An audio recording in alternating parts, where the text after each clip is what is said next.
Good day, class. I am teacher Vincent, and today we will delve into another exciting topic in mathematics entitled Measures of Variability for Ungroup Data. In this lesson, we will also discuss its three key measures, namely the range, median deviation, and standard deviation in understanding variability in data.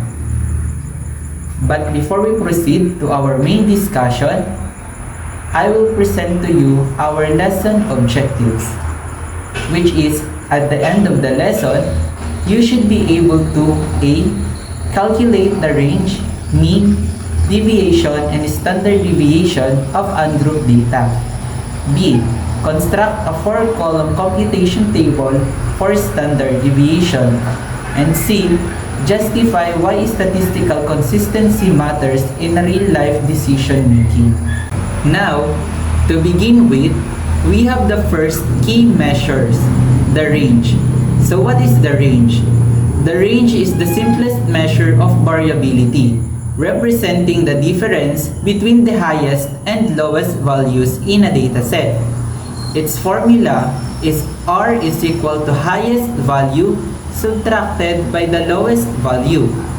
For example, the data set containing 10, 30, 50, the range is 50 since it is the highest value subtracted by 10 since it is the lowest value is equal to 40. So that's it.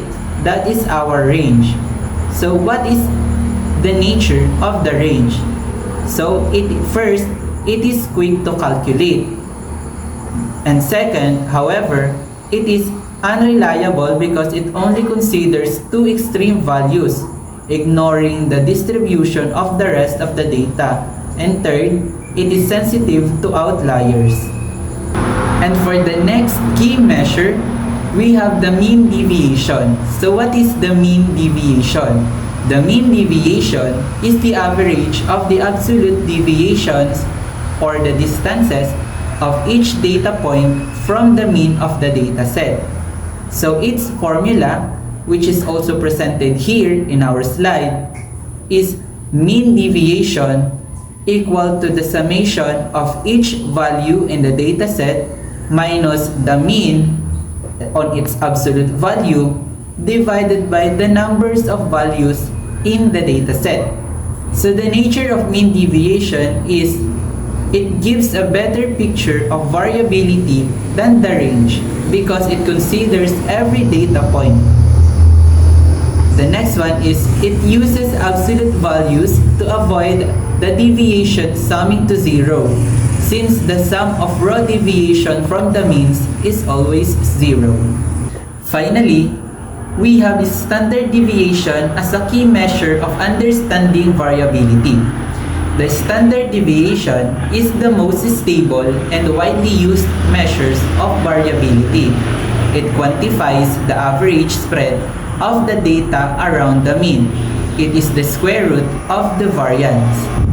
So, its formula is sample standard deviation is equal to the square root of summation of each value minus the mean squared divided by number of values minus 1. So the nature of standard deviation is it penalizes extreme deviations more heavily than smaller ones by squaring the differences.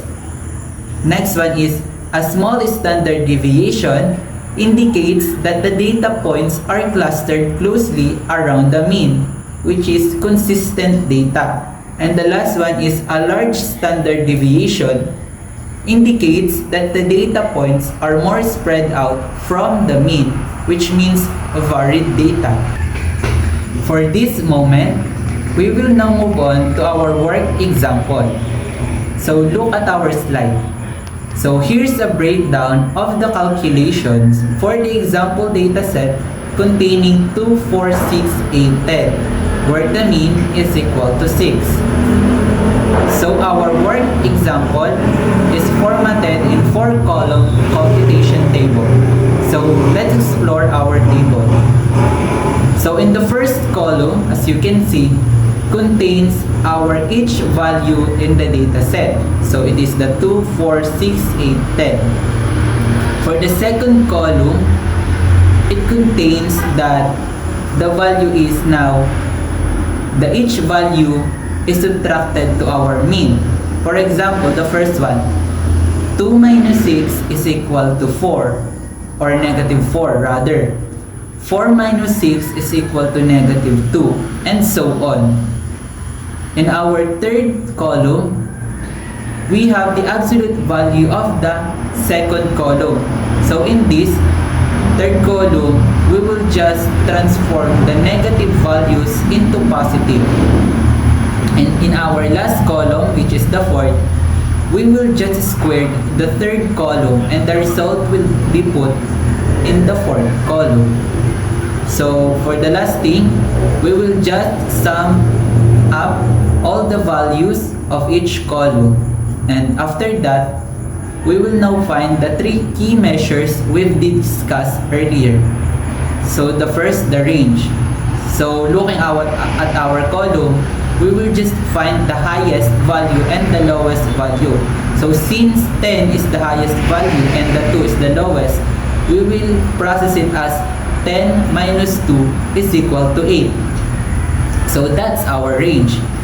For the mean deviation, we will find, or we will get the summation of the third column, which is it is the absolute value of the second column. So since 12 is the summation of third column divided by the number of value in each data set, which is 5, now 12 divided by 5 is equal to 2.4. So that is the mean deviation. And for the last one, our standard deviation.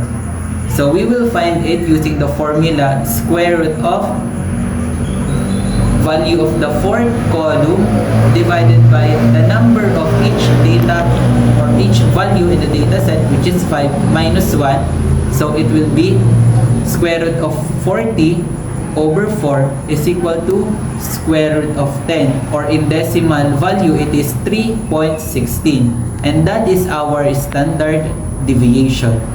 So did you get it? In summary, variability measures help in understanding the distribution and spread of data, providing insights beyond just the central tendency. And that's it. Hope you learned something valuable concepts and information today. So see you next time. Bye-bye.